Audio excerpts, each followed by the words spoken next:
Okay, so Linda and Emily, you guys are standing on the other side of the street from me now. My job is to prepare students to attend the event and be helpful, but not over helpful, and get down on the level of the kids and talk directly to them, etc. But you guys have a very, my students are motivated to do this because they want to be healthcare professionals.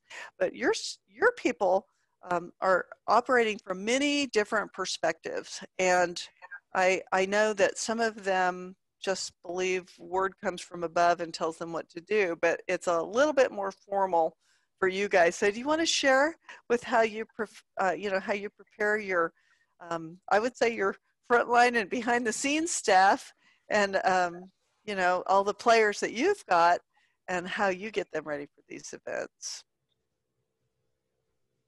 Emily, you want to start? Sure. So one of the, I guess, kind of the main players that we think about in training our staff for these events or for just, any time at the museum are our gallery attendants. Or the gallery attendants are really the museum guards. And we use a document that Dr. Fletcher and her students used or created for us, which gives really helpful tips about creating, a warm interaction with them, creating a good experience, which you can find in the Google Dropbox, which we'll share with you. But it has, information about, what someone with autism wants you to know about them, signs that they may be having, a challenging time, and what you can do to help them during those times. In addition, Dr. Fletcher frequently comes and will talk to our docents who are, kind of our volunteer tour guides that are, just for the museum all the time. They do a lot of school tours, and they will frequently have children on the autism spectrum who, they don't know in advance that they're gonna, have a child with sensory needs. So they need to be prepared. And Dr. Fletcher will, do trainings with them to teach them some, some simple techniques for making those good interactions. And then the other thing I'll say is that it's really helpful, I think, that if you have specific staff that are really good with your, with this demographic, maybe they have a child on the spectrum, or, they have some familiarity. I always request those gallery attendants for our events. I always have them be the ones who are at the door welcoming people, or have volunteers who have experience, who are there to really be understanding of our demographic and our what they may need at each event. How about you, Linda? So same thing, training is so important, and having information for all frontline staff, but even for our administration, because we obviously appreciate their support, but just knowing and understanding where people are coming from, it just makes it a more welcoming, comfortable place. So like you said, we had Tina or Dr. Fletcher and her team come and enlighten us and give us the tools, as well as the flyer that they can kind of come up to speed as a refresher. In addition to that, we have employees that onboard throughout the year. So maybe they've missed that training.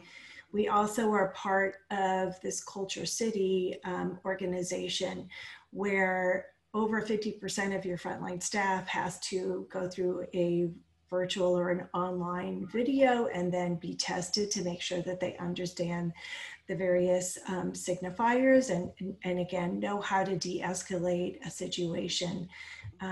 In our sensory bag, which we'll talk about another time, as you know, Emily, we've got those little red and green wristbands that they can identify if they want to be left alone and be kept in a quiet place, or if they're seeking engagement. And so those are also really helpful. But making sure that everybody on our staff is knowledgeable. Like you said, it's 1 out of 50 some members of our community have autism. And so it's just helpful for all of us to know ways that we can again, welcome them in the best possible way.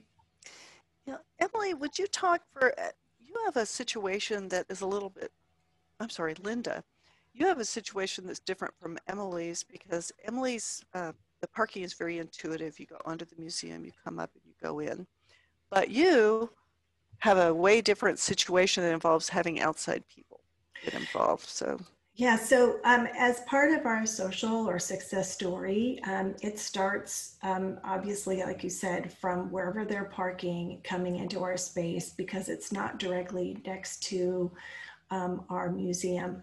The DMA, we've got this wonderful partnership. I'm so grateful to them that they allow free parking for our families when they come to a synchronous event.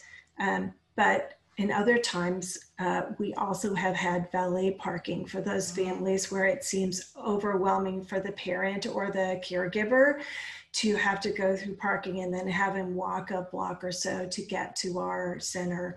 We've had valet parking where they could just stop at the door and not think about it or worry about it. So yeah, like you said previously, the visit starts when they leave the home. yeah, there's, and it's definitely worth considering even writing a story for kids about what they're going to experience on that. One of the nature centers in Dallas has a very, very loud underground parking garage. And so we wrote a whole story about that. But yeah, I was wondering if you'd ever had issues with the valets and attendants, but probably not because the parent is there and the valets at least have the operating knowledge of knowing what the event's all about, right? Well, in addition to that, we've had your TWU OT students Oh, right. with an activity right there. So if they have to wait at the conclusion of the event, there's something fun for them to do while they're waiting for the valet to get their car. But also to, like you said, if they've had a rough drive already, it's just a way to kind of begin with calm and Right. Right. So from you guys' perspective, what are the biggest challenges that you have related to the people who work in the museums that aren't necessarily affiliated with the programming for people with challenges and disabilities? I would say that sometimes it's the training of our gallery attendants. Our gallery attendants are like security guards, and their top job is to keep the art safe and to keep our visitors safe. And so they're kind of used to like quickly approaching people and telling them to, to back up. Sometimes the behavior of children with autism, the self-soothing behaviors they're not familiar with. So kind of educating them, about what autism, how it may present, and making them feel comfortable with that, that if someone's flapping their arms in the gallery, that's okay. It's not anything that they need to worry about, that's, just a type of behavior.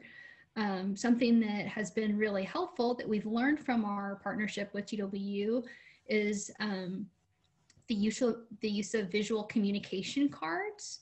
Yeah. And that is something that our gallery attendants have really appreciated. So, if they need to tell a participant that they, not to touch a work of art, we give them a little ring of cards too for our events that have all of those instructions, but that are given as pictures too, like the picture exchange system that's most commonly used in school. So they can, in a nice way, tell the children, that they need to, not touch the work of art and to reinforce it with a picture. And it comes across as a much friendlier, rule than if they're just getting in trouble about something and feeling like they've done something wrong. Yeah, since we're also an art museum and we're neighbors, thankfully, we've used the same communication or cue cards in our sensory totes that we're now offering. And it's a great way for them to understand exactly where that child or that family's at. So they can choose to engage or choose to avoid others. But our biggest concern, probably just as Emily had articulated, is the safety of everyone, the artwork and the individual. And guards are there, you know, they have this parameter of 2 feet away from an artwork. And sometimes some of those details can't really be enjoyed unless you're close up. And so there's definitely a dynamic there that they have to work through. At this time last year, I was in Taiwan working with their National Museum, and one of the things their guards had that I haven't seen here, but that doesn't mean they're not out there, is essentially it looked like a ping pong paddle with different messages on the other sides of the ping pong paddle. So instead of a guard having to say, please step back, they would just hold a sign up as the first go, you know, like a caution sign or can I help you? And it was even in English. And so I was really happy about that. But because we didn't really know what the culture of the place was. And I know we'll talk about this later, just like how we structure the event. But the event really starts well before the clock says it's time to go.